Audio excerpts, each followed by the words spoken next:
Good afternoon, everyone. No, it's not afternoon, it's morning. I'm getting ahead of myself. Thanks for joining us today for this Speaking Up for the Recreation Industry webinar, primarily about advocacy. My name is Todd Shafer, and I'm SPRA's Chief Executive Officer.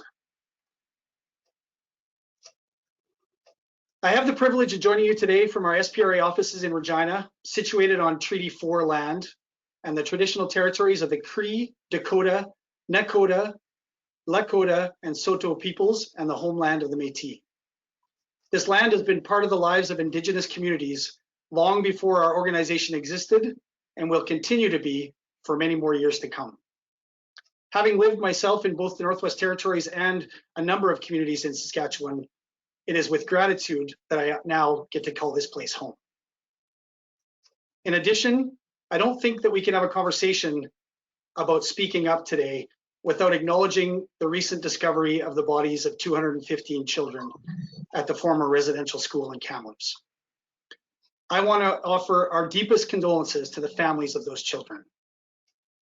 At this moment, I'd like to take a pause for 30 seconds to honor the memory of thousands of children who were taken from their communities, for those who never returned, and all the people whose lives have been forever changed by the residential school system.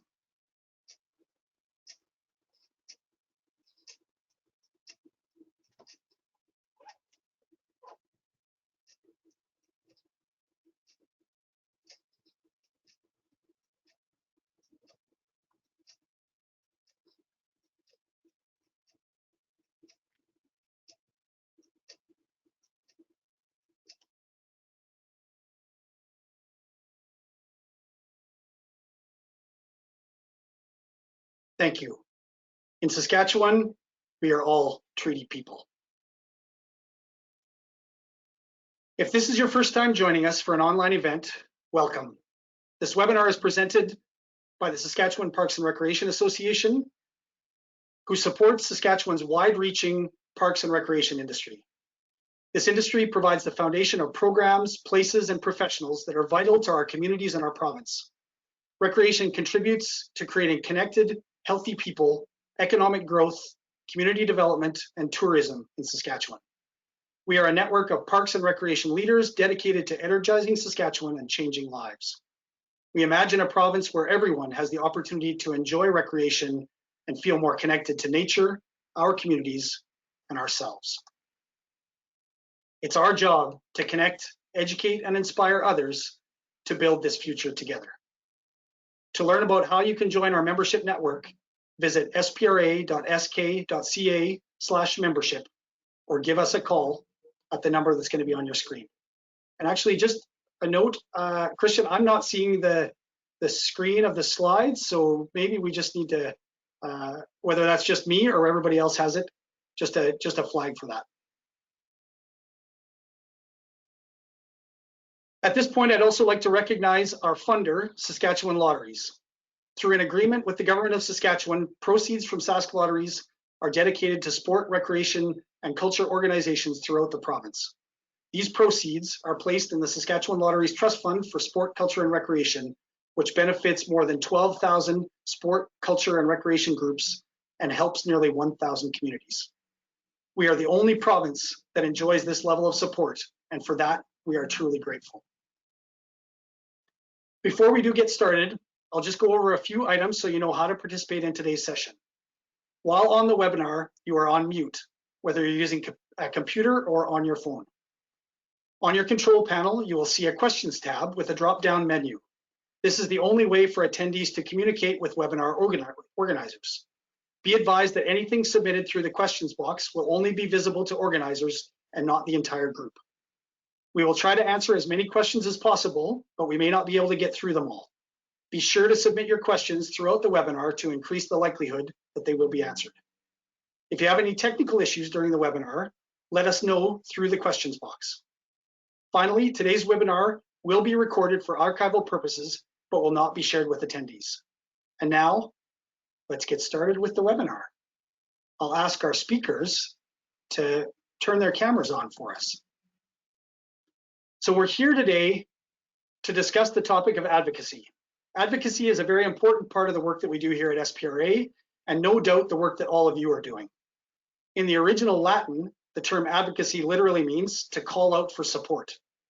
It is an activity by an individual or group that aims to influence decisions within political, economic, and social institutions. At its core, advocacy is about creating change. We've got 3 amazing expert panelists joining us today to talk about their experiences with advocacy and teach us some of their strategies that they've used for effectively engaging local, provincial, and national governments on issues of public policy and positive social change.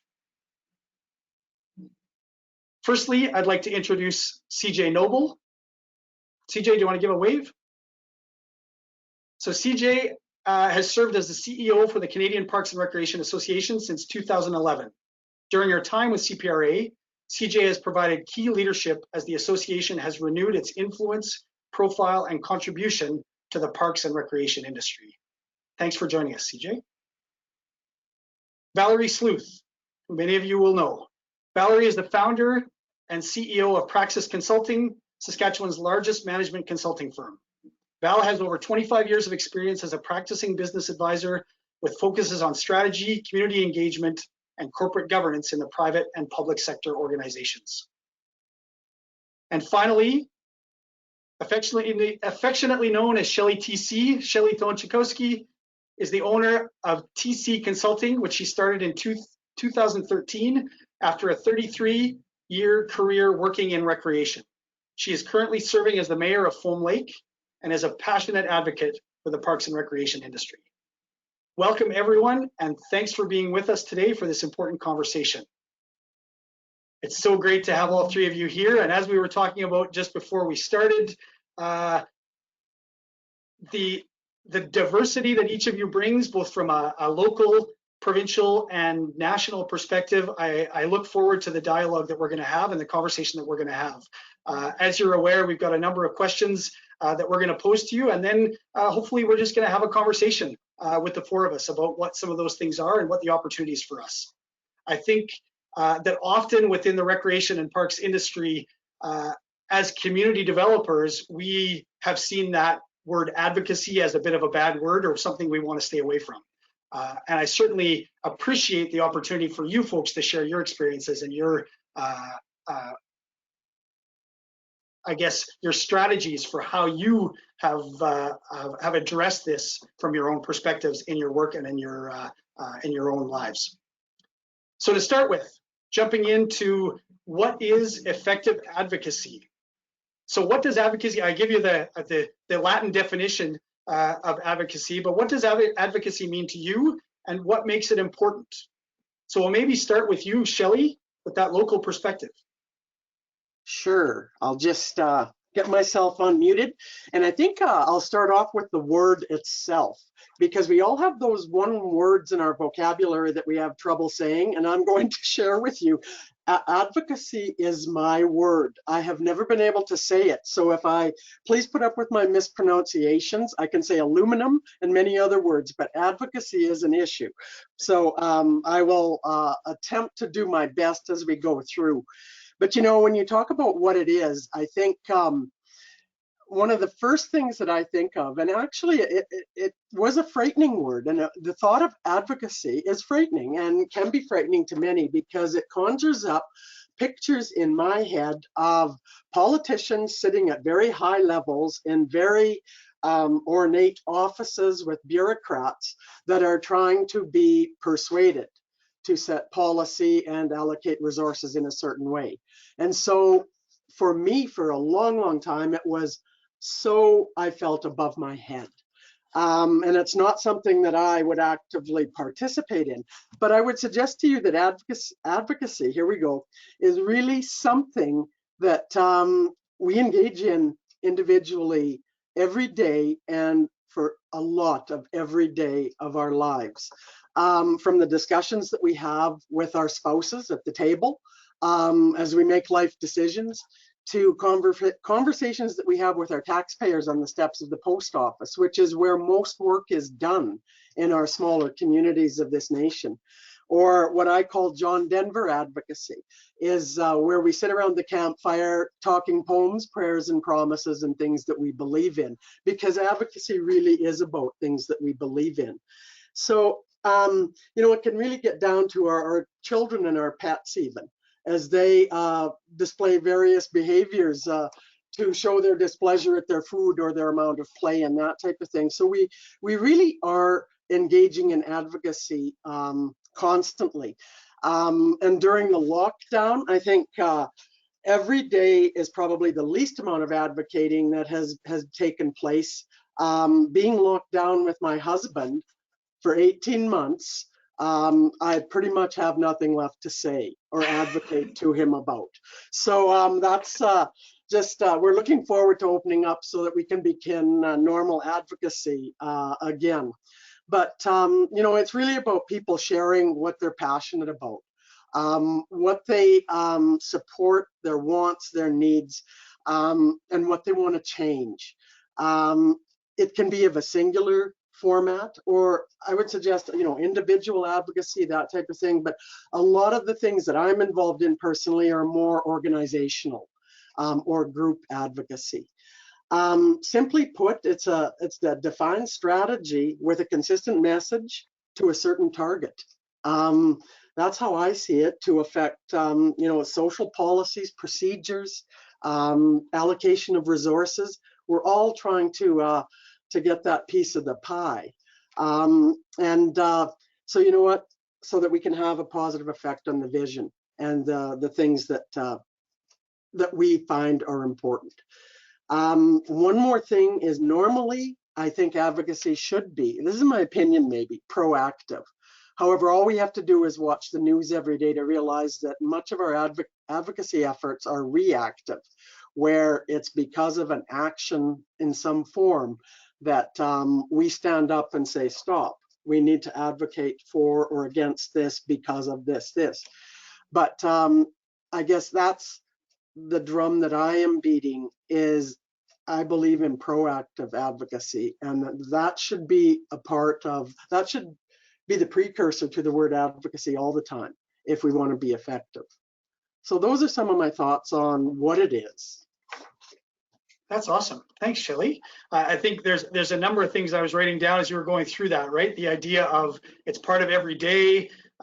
It's about what you believe in, and that dynamic between capitalizing on what's the message of the day, or maybe an opportunity of the day, as well as then those things that we want to foresee and set that future for ourselves, right? That's fantastic. CJ, Val, anything to add to that? Yeah, and before I start, I wanted to encourage everyone to ask some questions, and CPRA has a nice Yeti mug, and I'm going to send that to whoever is asking the best question today. So keep those questions coming.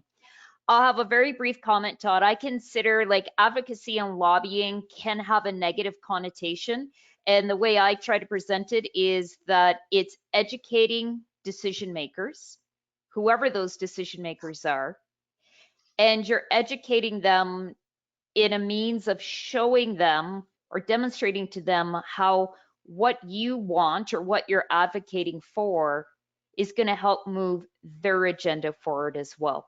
So I'll leave it at that. That's my elevator pitch to describe what advocacy is. Awesome. Val? I think I'll maybe just jump in on your next question, Todd. Perfect. All right. Well then, so what does effective advocacy look like? Yeah, so I'll jump in on this one because I think maybe we can carry the conversation on a little bit further. And I just want to say that, Shelley, I have the same problem with the word philanthropy. I struggle with that word all the time.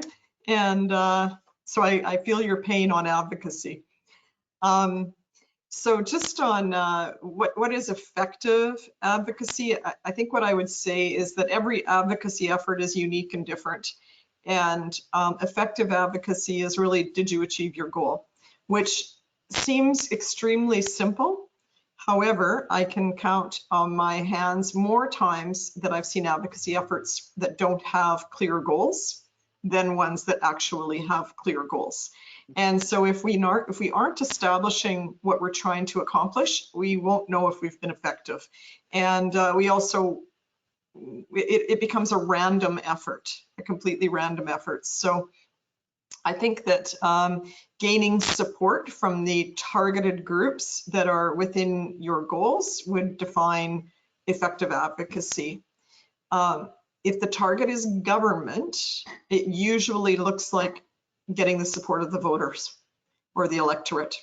And gaining support of those voters is what moves governmental decision makers, for the most part, often.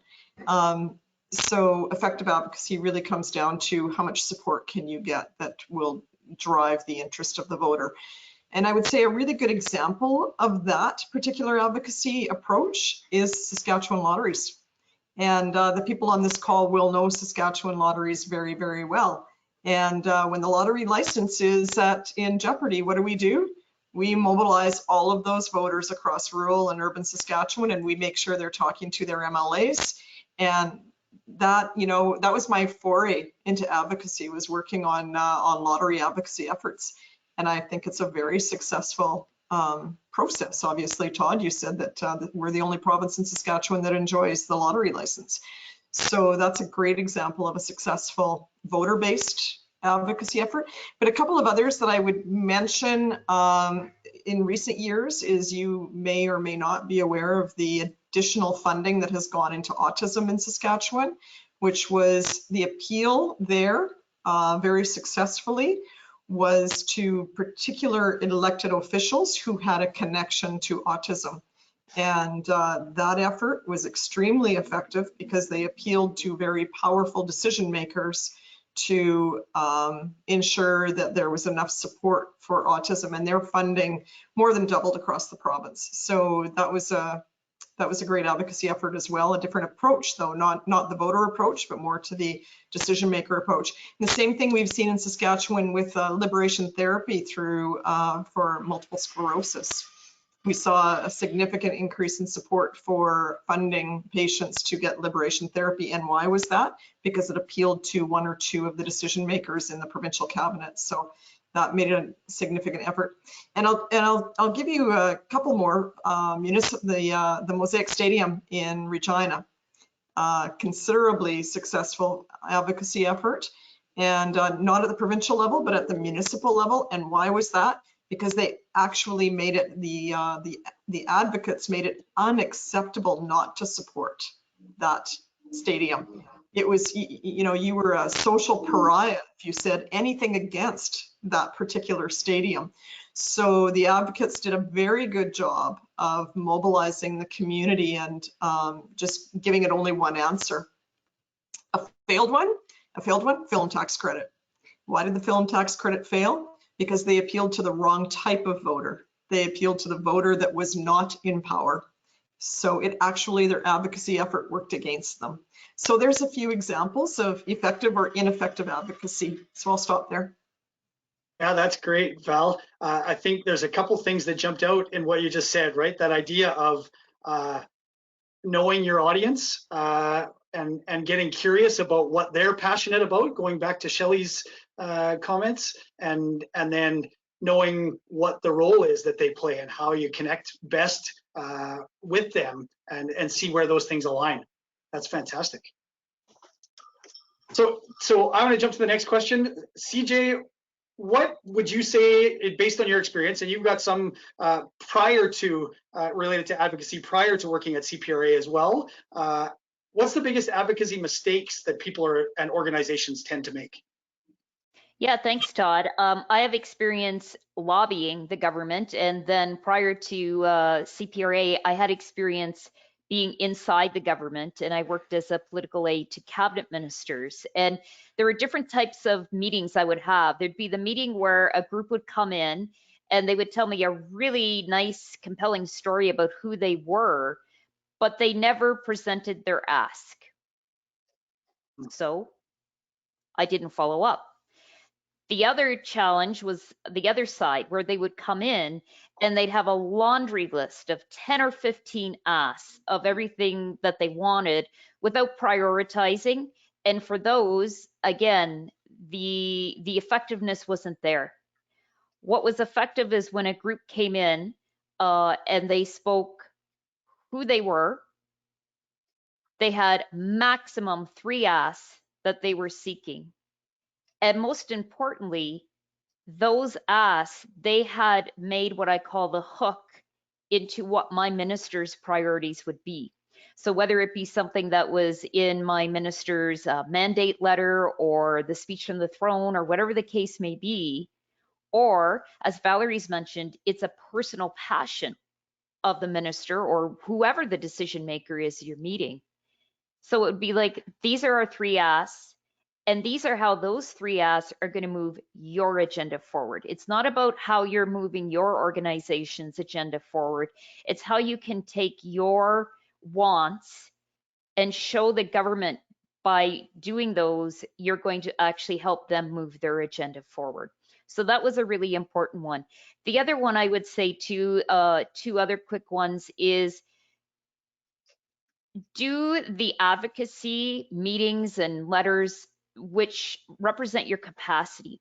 If you want to write to 300 MPs and you have no capacity to follow up with any of them, or you only have capacity to follow up with 10 of them, then you're spending a lot of time chasing of volume instead of building really committed champions. So when I work with on the Hill, it's like, let's pick the 5 MPs, let's say, that we think have the most policy, passion, riding connection to this issue, and let's invest and nurture those relationships. And that's how we're going to get something done, instead of spreading ourselves across every decision maker on Parliament Hill. And last, I'll just mention too, is that yes, you can go to the top decision maker, the premier, the minister, the prime minister, but some of the people who influence those individuals the most are their caucus, their MPs. I can ask for a meeting on behalf of CPRA, but if an MP goes to the Minister of Canadian Heritage and says, hey, I want to come in with CPRA and meet on something, they have a harder time saying no to their colleague than saying no to the organization. So I'll leave it at that for now, Todd. Yeah, that's fantastic. That idea of alignment and then opportunity within that, right? And seeing where those things are and which foots get you in the door. I know some of the work that we did at SPRA here recently with Val, identified some of those, the executive assistants in some of the constituency offices, and identifying some of those, where are the people that we can connect with and that may have an understanding of the work that we're doing, and start to build that. That's fantastic. Todd, I just want to chime in here, and 2 things, or just want to comment on Val and CJ's comments that really hit home, and it all comes back to planning and having your plan in place. And not just quickly doing a plan when it's time to launch your advocacy effort or your lobbying effort. I think you need your long-term plan on what your vision and your outcomes is, or as an organization. You need to have your shop in order, I think, to be effective. And that's I'm hearing that from Val and CJ as well. And I just think that's so important, because that's a soapbox that I get on regularly, is the planning soapbox. So yeah, no question. Thanks, Shelley. So we'll shift now, just based on time, trying to get through a few more of these questions before we open up to the audience as well. What about actually like specifically building a strategy? So Val, like what would you say the first steps are toward developing an advocacy strategy? Yeah, so going back to what Shelley just said, being really clear about what it is that you're trying to accomplish, and setting out those goals so that your team understands where they're going. You need everybody on the same page, because if you have somebody who's off script, it can put you sideways on your advocacy effort. I always like to start with knowing what your strengths are. So what can we leverage? And that could look like one person has a relationship with a decision maker in an organization. It could look like a relationship with a key spokesperson. So for instance, perhaps somebody in the organization knows a powerful spokesperson or public figure that could share the message.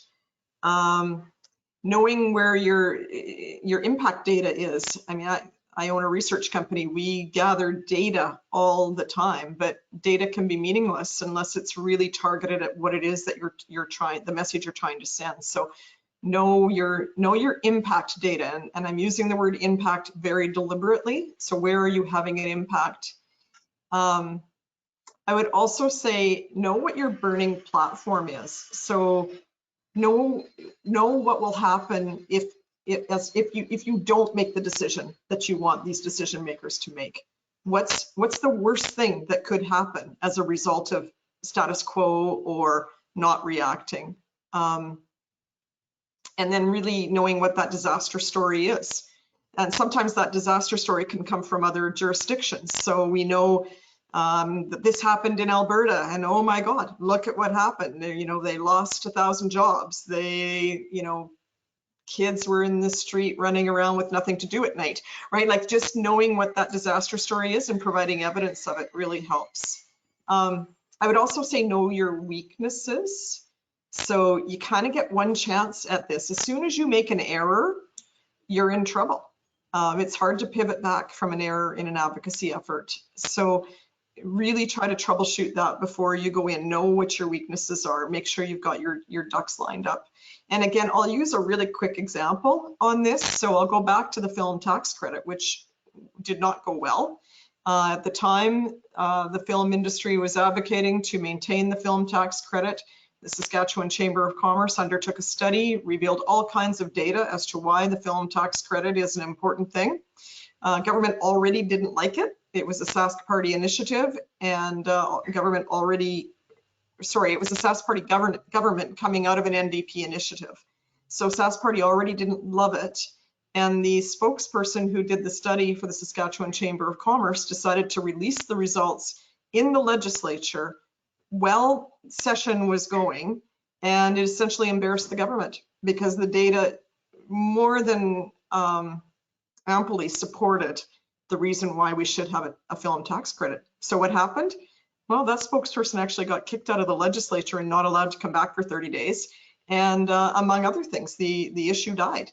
So, know your challenges, know your weaknesses, and make sure everybody's got their ducks lined up. Yeah, that's great advice. That's great advice and a great example of what not to do in that scenario as well. Mm-hmm. I'll just add, Todd, I mean, it seems basic, but it's right person, right message, right time. And we've talked about the first two quite a bit, but the right time matters. Your association might have 3 priorities, and you may have a number 1 priority, but listen, if that government, if that is not where they're going, if they have stated it's not where they're going, you have to pause and say, is this an ask that we're going to put in the parking lot for now? And we can see that our priorities number 2 and 3 do actually align with where this government or these decision makers want to go. So let's achieve those. Let's get those wins. And maybe when there's a shift in government or a shift in minister, it'll be time to bring back priority number 1. Sometimes there's not that luxury because it's a crisis or it's an urgency. But if there is that opportunity, you got to be strategic about the timing of when you're going to ask for each of your priorities. And are there triggers to that, CJ? Like, are there things that help know what the best time is and what the opportunity is? For sure. I mean, I'm going to speak mostly to the national element, but that comes down to the research you do. And as Shelley and Valerie have said, preparing. So if I'm going in for an ask, I'm going to have looked at what are the budget priorities, what was in the speech from the throne, what was in the political platforms, what were in the mandate letters. It's right there if you do the research. And then you know what you're going in to hook onto to say, hey, your campaign promise on X, Y, and Z, we're here to help. We're here to help you move that forward. I want to build on CJ's comment because it's a really important point.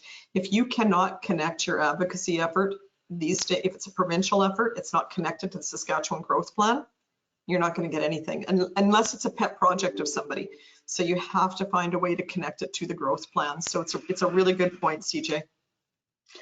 I'll just add to that from a rural perspective and a small community perspective. We may not put a lot of stock that, you know, we need to know our target or know where we're going with our lobbying effort. It's just as important when it's the local Elks Club to the local town council, as it's just a different level. But that Elks Club still needs to know who's around that table and where their allies lie and where their challenges lie. And they have to do some homework. It's on a smaller scale, but it's very real. And it's just called small p politics out where I live. So, yeah. Yeah, it doesn't seem to matter which spot you're in. More information about who you're talking to and what folks want, which you guys said at the start. Educating, but being aware of where people are coming from, so you can see where those overlaps or those opportunities may line up. Fantastic. So, like, how does your approach to advocacy change depending on the audience then? CJ? Thanks, and I'm going to build on what Valerie said about consistent messaging. So yes, you're going to have a consistent key message, a key ask, and then you are going to tweak that slightly depending on who you're speaking to. Whether it's in my case, a conservative or a liberal, a minister or a staffer or a backbencher MP. But what's most important is that whatever message I'm saying in a meeting on Parliament Hill is the same message you're saying, Todd, to a meeting with your legislature. And then it's the same message that Shelley's hearing on the front steps of the post office. If we have a singular message on what we need for recreation or parks or whatever, maybe it's the increase in infrastructure dollars, it's got to be the same base message, even though you're tweaking it slightly to who you're talking to. And I guess the other piece too is the jurisdiction. When I first came 10 years ago, I would knock on the door of Ottawa and they'd say, oh, recreation, that's a provincial jurisdiction, off you go. And you know, I'm like a dog with a bone, and I would keep going back going, yeah, I hear you. It's a provincial and territorial jurisdiction, but guess what? It moves your agenda forward on public health. It moves your agenda forward on gender equity or whatever the case may be. So you have to, again, I'm sounding repetitive, but cater your message to the jurisdiction you're speaking to. And even though it's a consistent message across the board, you could tweak it a bit, but you can't be one person saying infrastructure is a priority and another person saying gender equity is a priority and somebody else telling Shelley on the steps that it's something else. So I'll stop at that. Yeah, I'm going to add to CJ's comment because when you're thinking about those different target audiences and being consistent, it can be super tricky when you're dealing with different parties. Because of course, what motivates one may not motivate the other, and keeping your integrity so that you're not speaking to the audience, you're speaking to the cause, can be super tricky. So I really appreciate what you said, CJ, but I'll also add to that at the municipal level where there's no party lines, it's different. And so really what you need to do at the municipal level is just get a majority on your side. So it's you know, I'm not going to say it's easier, but the tactics, I mean, you talk about changing it to your audience, the tactics are very different in municipal lobbying.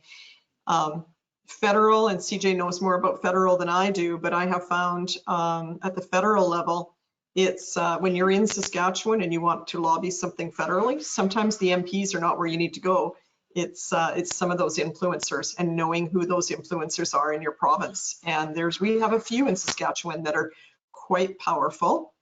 Certainly it hurt us a bit when we lost Goodale, but there's a lot of federal advisors that we can influence and get our message across. Yeah. I'll just add one thing to that, and I'll use the word language. And again, it's been said by both Val and CJ, but directly the language that's used, I think we need to be really aware. The message can be the same, but how we frame it is important. And I use the National Recreation Statement from 1987 as an example. I still read that statement over and over, and I have trouble understanding it because it's written from a very scholastic point of view, and it's not the easiest language. Whereas fast forward to 2015 to the Framework for Recreation in Canada statement, wow, it's easy reading. And yet it contains a lot of similar messaging, but it's just, I think we really need to be aware of who we're taking the document to and how it's written. And language is really important. I'll have to jump in on that one. Sorry, Todd. Yeah, you go right ahead. That's what this is about, is a conversation, right? I have to jump in on that one. So someone who comes, I cut my teeth in recreation, and I always say I think I've held every position in recreation and sport, and I think one of the biggest disadvantages to this sector is the term recreation. So Shelley's comment about language. When I'm talking about recreation, I use the term community development, and I know that makes some recreation people feel uncomfortable and squidgy in their seat, but it's more effective. And we can talk about community development and what that means for overall community. And for me, it says the exact same thing that recreation is saying. I cannot differentiate between the two. It's just a more effective term for me. I'm with you on that. I think that shift is underway for us as an industry, and the importance of us as community developers and being behind the scenes often, and no one really being aware that these things are happening is a common occurrence, right? And I think that's part of the rationale for having this conversation, and to the reference of timing, right? And having this conversation right now as well, given the realities that we've seen now in the past year with the pandemic, and the importance that there seems to be placed on recreation and parks, and the importance of community, and the importance of growth, and the importance that's being placed on that, is, to me, is the right time for us to have this conversation. And I'm loving the way that this is flowing between the three of you, as expected. Yeah, lots of great thoughts and ideas going forward.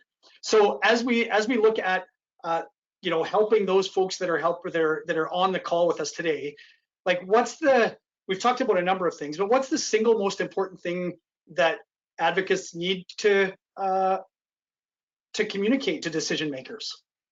Shelley, do you want to start? I think what it needs to communicate to the decision makers is the vision, or what's the impact? What is the ultimate impact, the why? And so often we talk about what. And to me, and I'm just going to say this, to me, what is irrelevant, because it all comes back to the impact that we're going to make. How you reach that is, we all do things in a different way. We try and influence young people in our communities. So we have a skating club that does it through figure skating, and we have a hockey club that does it through hockey. They're all working towards the development of youth, physical, mental, leadership. They're adding to their development. They're just using different tools. So I really believe in establishing the impact you're going to make. Why are we doing it? The social impact. And a lot of the other side benefits flow with that. But that's my view, is you have to know the impact and be consistent with that message. Awesome. CJ, how about from a national perspective on this one? Yeah, well, you touched on it, Todd, in that the silver lining that is coming out of the last year and a bit on COVID is an appreciation by the public, meaning the voters, more than ever before, about the value of parks and recreation in their community. And we will be remiss if, as a sector, we don't harness that opportunity, because when people have been so reliant on community parks as their means to socialize or get out of their home, parents who've been lovingly stuck at home with their kids for a year without them having the outlets of hockey and skating and so forth. We got a public that the politicians know that if they invest in recreation, the public's going to nod and say, yes, that means something and more than before. But what I do think the most important message, and it really is just a different word than what Shelley used, is value. What is the value? And the value beyond just being, well, the value is my kid gets to play hockey. No, the value is look at the importance of our spaces and places and how they were used to support emergency responses. The economic value and increased property value that parks bring to communities. Education, justice, mental health being a priority of all Canadians right now. It's when we take what we do and we show that it's not just that hockey rink or hockey league, but in fact is contributing to all these other priorities. That's what I think they need to hear, and I think that the public understands that more than ever. Yeah, absolutely. Well, and Val, I'm going to go to you next here on that. Like, what, like, tied into that, and we've had a number of conversations over the past couple of years about that demonstration of economic value. And I know in this province, that's an important consideration for us. What are some of the ways that our advocates can demonstrate that economic value, using CJ's word, to parks, recreation, and community development? Yeah, it's funny, hey, because the driver switches between health and the economy. Is it about health? Is it about the economy? Is it about the economy? Is it about health? And then every once in a while, community pride comes in there. And the reality is if you get to the root of all of those, it is all about money. So it's how do we, as both Shelley and CJ said, how do we value what recreation or community development does monetarily, and how does the community leverage that strength to increase taxes, increase employment, draw people to their community. So, I absolutely love the work of Richard Florida. It's old work now, but I think it opened up a lot of different thinking.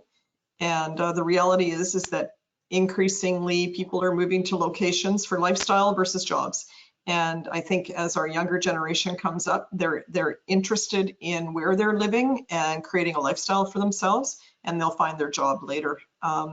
So I think it's very important that our decision makers and our community members understand that.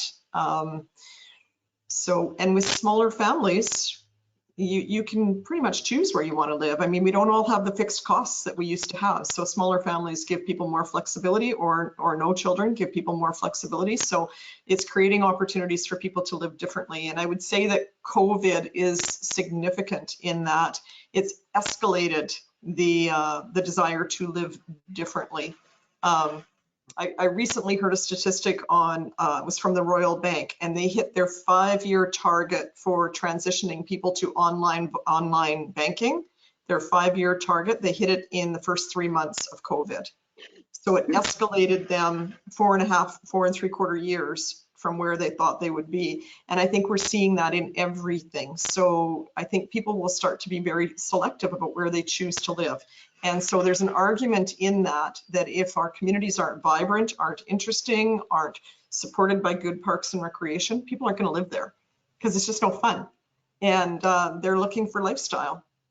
I'd say in Saskatchewan, why do people stay there? It's because of family.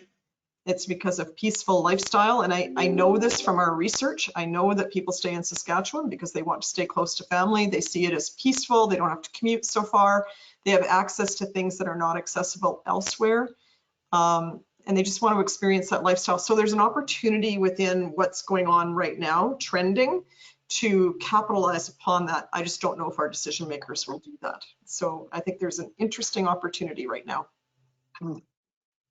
I'll just add to that. We're certainly seeing that trend in communities like Foam Lake and others, where children that were born and raised here have left, got their education, have got their careers, they're moving home.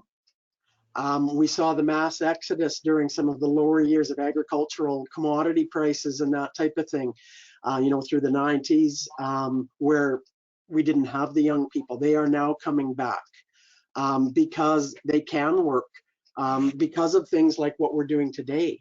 The flexibility to work from home is there, the flexibility. It doesn't matter, you don't need an office space on Main Street or in an office building. So that's not just a trend. We're seeing that as a very real reality in our community. And one of the reasons we hear from them is safety, and we have most of what they need. We don't have everything they want, but mostly what they need to have their children grow up in a safe, happy environment. That's awesome, Shelley. And I think that's that idea as well about people coming home. Like, I mean, I'm one of those, right? Coming home back to Saskatchewan, and an opportunity after exploring a little bit of the world, but always feeling that draw back to where family is. I think that leads into the next question, and I'm going to start with you, Shelley, on the fact that our population has changed from the time that I left Saskatchewan to when I returned, and it continues to diversify, and our government has set some targets for growth within this province.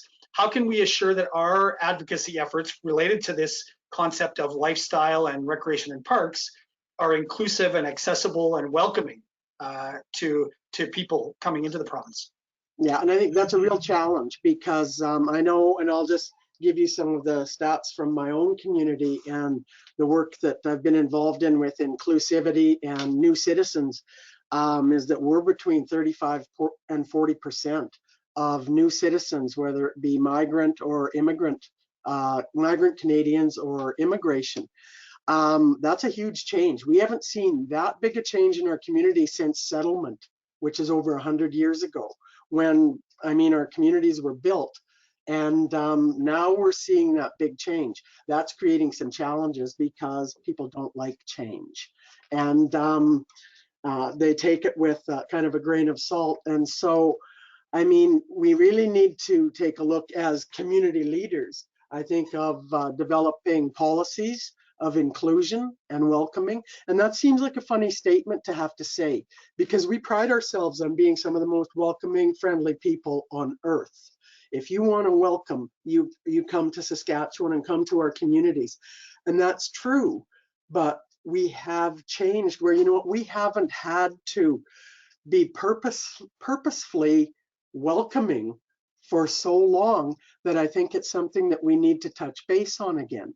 And so, some policies regarding inclusion need to be considered. And I know something we've done here is we've developed a good neighbor policy as a result of some of the work that we have done. We need to be asking people what it is that they need. When we have new citizens and new people coming into our communities, well, of course we know what they need. Do we? Well, no, because we don't ask them. We give them what we think they want. And that isn't what they really want at all. So we need to step back and start talking to people again, and I think to be more welcoming and inclusive. And we also need to have those conversations with other community leaders in our business sectors who are frontline workers with new citizens, and provide them with the tools, the sensitivity tools to new citizens, and what it's like to be inclusive, because we really haven't had to do that, because, and I'll just use my personal experience, we've pretty much lived in the pierogi belt for 100 years. We have a nice balance of Icelandic and Ukrainian. Well, that has changed. And so we need to address that. One tool, and I think a lot of you will have heard of it, and I'm just picking it up now, it's called a Framework for Recreation in Canada. I think it's a great due diligence guide for us as community leaders to use as we plan our advocacy to be inclusive of our new citizens and people that weren't here. Do they value the same things as us? No, not necessarily, but we need to have those conversations and find the common ground with them what is it that we all value? They're here for a reason. And what we've found is they're here for safe, good places, quality of life, and well-being. They want the same things we all want. It's just they don't necessarily value the things that we use to get to there. They're a little different, and we need to be cognizant of that. So I think those are just a few of my comments on, you know, with the way our diversity looks in our communities. We need to really address that to be warm and welcoming and inclusive.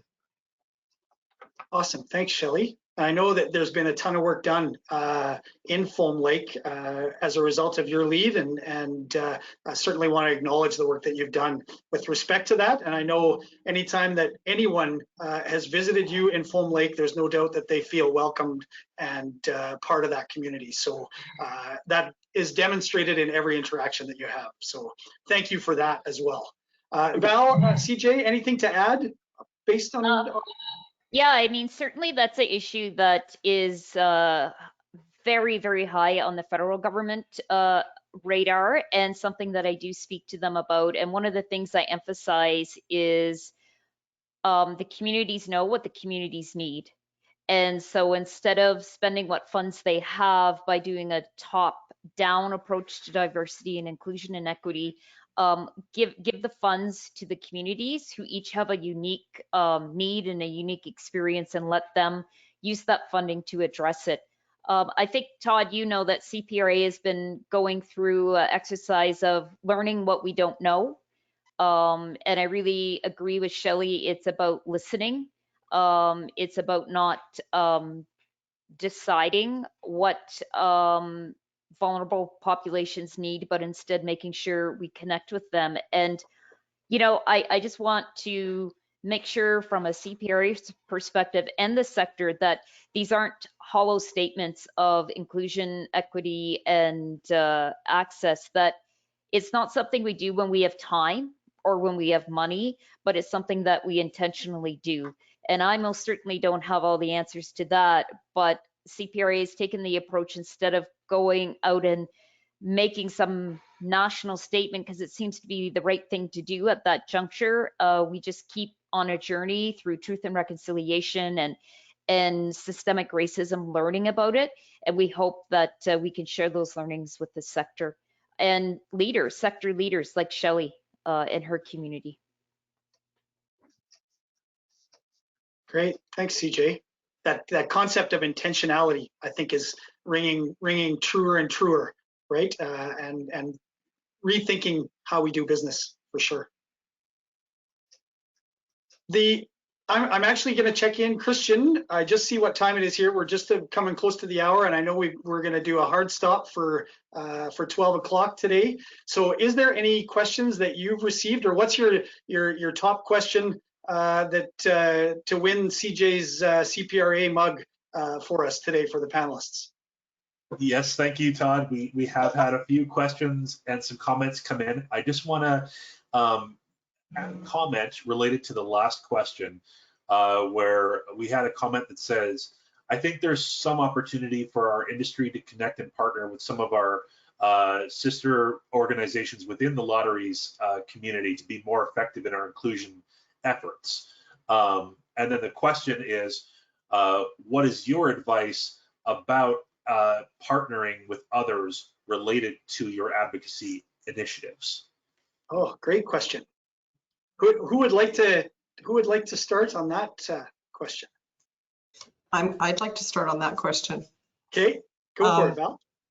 I think that I'm going to use the word recreation industry tends to be fairly myopic in thinking about who their partners can be, and needs to be bolder to go out and actually partner with economic development agencies, with other agencies that may have more of an ear to government. But I think recreation, I think we're like prairie gophers. We're a little quiet, we're a little skittish. We go down in our hole. We don't boldly come out and say, hey, what we're doing is extremely important and fundamental to the health and economy. I'm going to use those two terms, health and economy of the community that we're talking about or to the province.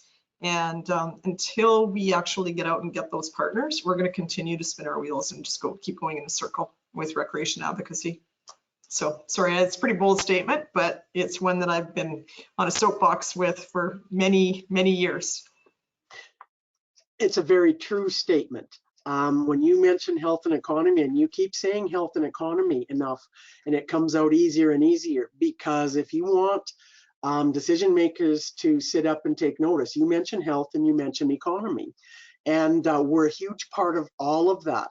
And we've preached to the choir for too many years. And I know, Val, you and I have had this conversation, that we go to our recreation conferences and we tell each other what a good job we've done, but we aren't going out beyond that effectively. We're starting to. I mean, some of the plans are in place, but the traction still needs more cleats on it to get it going. And we need to start advocating outside as partners, that we are a huge partner in the health and the economy of our province. Very huge. And I mean, that's up to us. We've got to just quit singing our song to each other about how good we are. We need to take it further. You know, a number of years ago, I did a study for the School of Dentistry at the University of Saskatchewan. I'm going to speak really quickly because I just want to get this in here. The question was, the province was spending so much money training dentists. Those dentists would then leave the province. So it was an out-migration of dentists. And so we did research with the graduates of the school. And so what were they looking for? They were looking for mountains and oceans, right? They wanted to leave the province because there's mountains and oceans elsewhere. We don't have mountains and oceans. But we have other things that are increasingly desirable through COVID and post-COVID. So keeping our eye on the prize of there's a great example of where we can provide considerable economic value to the province by keeping dentists or doctors who we spend a lot of money training, keeping them in this province. How do we do that? They've told us they want nice places to live.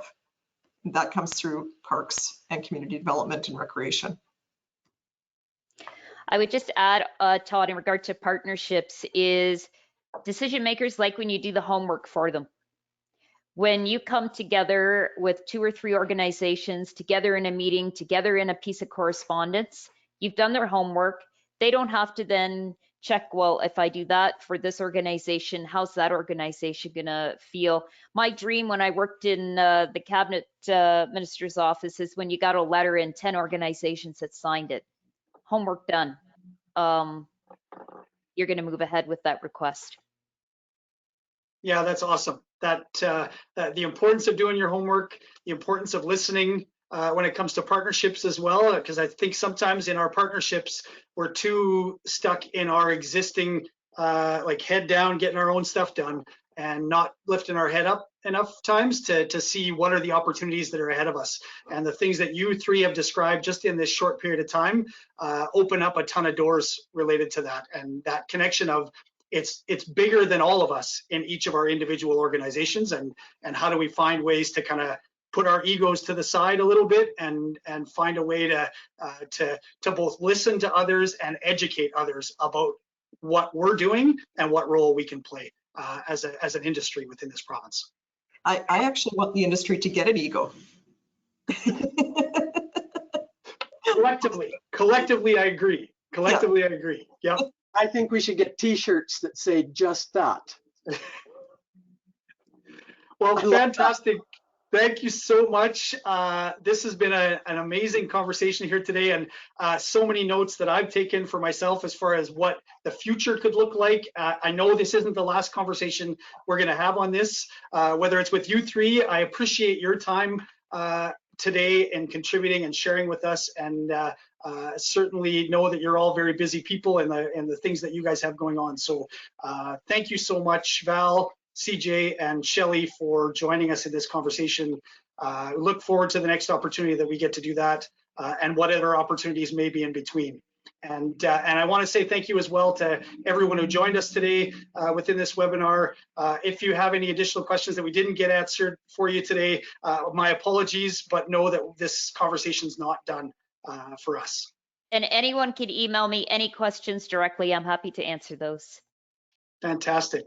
Thanks, Shelley, or thanks, CJ. Yeah. Well, awesome. Thank you so much, folks. I said there'd be a hard stop at 12. My clock still says 12 o'clock. So thanks again, and we will talk to you all very soon.